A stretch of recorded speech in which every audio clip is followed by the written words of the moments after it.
नमस्ते दोस्तों, मेरा नाम अर्जुन है। तो दोस्तों, आज मैं आपको 4 challenging math question, olympiad style questions पढ़ाऊंगा। आपको सॉल्व करके दिखाऊंगा कैसे करते हैं, और 5th ग्रेड के स्टूडेंट्स के लिए है ये। चलिए स्टार्ट करते हैं।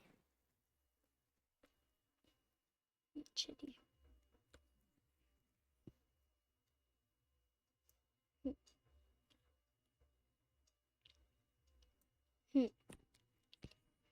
अभी क्या है? Number puzzle. I'm a 2-digit number.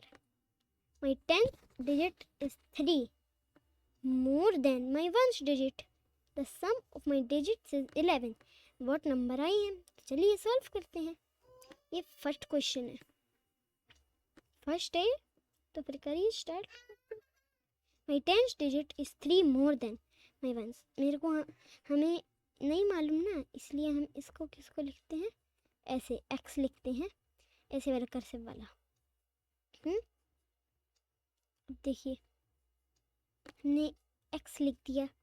अब माई 10th डिजिट 10th भी नहीं मालूम, तो फिर इसलिए हम इसको करेंगे, इसको भी x लिखेंगे प्लस 3, क्योंकि ये क्या कह रहे, my 10th digit is 3 more than my 1st। चलिए, अब is equal to the sum of my digits is 11। 11 है इनका सम, ठीक है। तो इतना तो मालूम पड़ गया, तो इनको प्लस करेंगे तो 2x आएगा, ठीक है। 2x आ गया। अब देखिए, जो है ना 11, अब इसका क्या करेंगे? इसका होगा। अब देखिए, जो ये 3 है, ये क्या करेगा बेचारा? ये देखो, ये प्लस में है, इसलिए अब ये माइनस में जाएगा। Right hand side, left hand side. मतलब 11 माइनस 3 इज इक्वल टू कितना होगा? 8। अब करके भी देख लीजिए। फिर इज इक्वल टू, मतलब 2x का करा हमने। ठीक है, तो हो गए। अब ना हमें ना इसका आधा करना है x करने के लिए। जल्दी से हम करते हैं।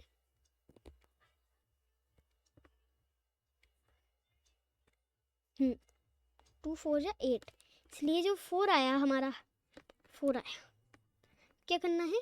जो ये 4 आया ना, अब देखिए, अब इसमें कुछ भी ऐसे नंबर नहीं जोड़ना है। अब देखिए, इनमें से ही आएगा ये नंबर। कैसे बताता हूँ मैं। अब देखिए, जो ये 4 है ना, इनमें क्या कहा था? माई 10th digit is 3 more than my 1st digit.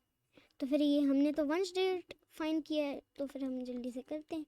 तो ये 7 है, तो फिर हमारा आंसर है 74। तो दोस्तों, चलिए नेक्स्ट क्वेश्चन की तरफ बढ़ते हैं।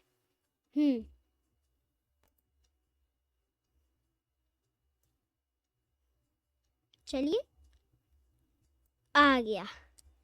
अब जल्दी से हमें करना है। A jar is 2/5 full of water, ठीक है। मतलब इसमें ये शायद से ग्राफ बनाना पड़ेगा। चलिए, बहुत बड़ा ग्राफ, ठीक है। नहीं, इसको ऐसे इतना बड़ा क्यों बनाया, इसलिए ऐसे करना। ये टोटल है, ठीक है, टोटल। तो इसमें पानी भरा है कितना?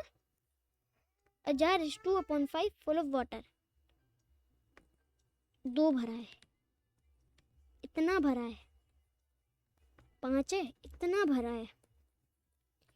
If 3 liters of water are added, the jar becomes 4/5 full. मतलब इसको एक ऐसे करना है और एक ऐसे करना है, ठीक है। तो हमने 3 लीटर और किया, तो कितना हुआ? तो फिर ना इतना हुआ।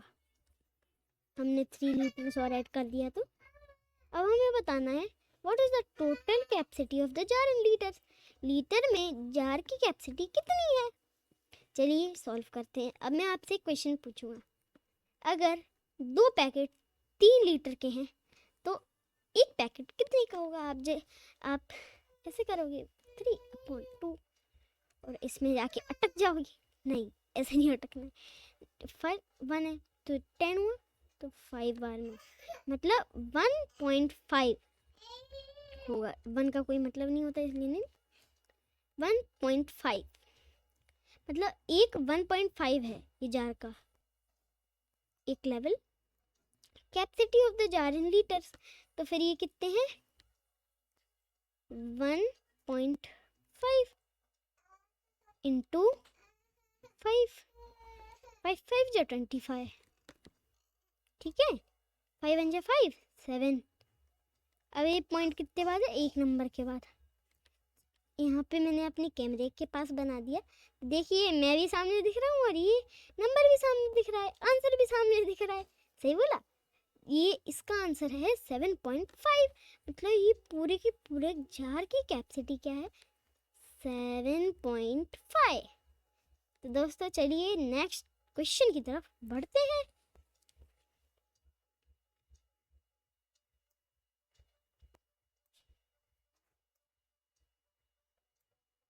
चलिए एक मिनट, बस एक मिनट। हाँ चलिए अब सही है। The sequence is 2 6 12 20 30। अब हमें ये बताना है ये 2 का टेबल तो नहीं चल रहा कि अपन 2 1 2 2 कर दे, नहीं ऐसा नहीं है। 2 के बाद 4 और 5 मिसिंग है, मतलब 2 मिसिंग है, मतलब 3 भी मिसिंग है, 4 भी मिसिंग है, 5 भी मिसिंग है। लेकिन देखिए सीधी भाषा में सिंपल करो तो 4 आया, ठीक है, फिर ये +2 हुआ, फिर ये 6 12 हुआ, मतलब ये 2 और हो रहा है, मतलब 20 आया, तो ये 30 10 है, ये 8 है, ठीक है, तो 10 आया। अब हमें क्या ढूंढना है, what is the 7th term in the sequence. 7th जो 7th हम ऐसे करते रहेंगे तो वो क्या होगा, तो ये सिंपल है।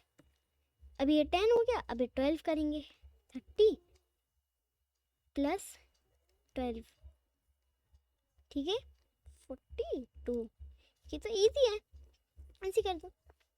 48 है, 42 है सॉरी, ठीक है। अब हमें बताना है क्या होगा, तो फिर 4 करेंगे, 14 करेंगे, मतलब 42 + 14 इक्वल टू 6 56। तो हमारा आंसर आ गया 56। मैंने क्या गड़बड़ कर दी, मैंने एक मिनट, 1 2 3 4 5 5th था ये, तो फिर हमारा सही आंसर है क्योंकि हमने दो और किए, मतलब 7th टर्म, इसलिए तो यह है आंसर। चलिए नेक्स्ट क्वेश्चन की तरफ बढ़ते हैं। हाँ दोस्तों 4th है ये ज्योमेट्री, ये लास्ट होने वाला है, तो ये बहुत ज़्यादा खतरनाक भी होने वाला है शायद से। 4th geometry, a square and a rectangle have the same area.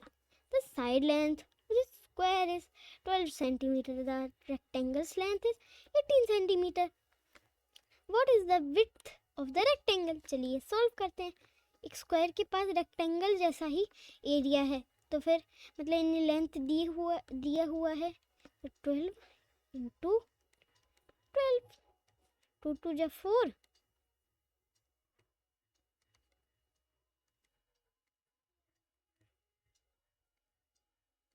कुछ आवाज़ नहीं आ रही होगी क्योंकि मैं शांति था। तो चलिए 144 है मतलब एरिया, ठीक है 144 एरिया निकाल लिया हमने, क्योंकि एरिया तो निकालना ज़रूरी है, उन्होंने पहले ही बोल दिया। The side length of the square is 12 centimetre. The rectangles length is 18 centimetre. 18 centimetre है, तो हम इससे डिवाइड कर देते हैं। मैंने इसलिए इस पॉइंट पे रोका क्योंकि ये ना फुल स्टॉप है यहाँ। चलिए करते हैं, ये ऐसे तो होगा नहीं, हम 2 से कर देते हैं पहले। 2 9 जा और क्या 2 7 जा और 2 जा + 72.9। ये भी कट सकता है, किसी को नहीं मालूम 9 की टेबल, ये कितने से में कटेगा 8, तो फिर 8 है, क्योंकि 1 तो 1 ही है ना, कि 9 से काटा है अब जो ये 8 आया है, अब ये क्या होगा, what is the width of the rectangle.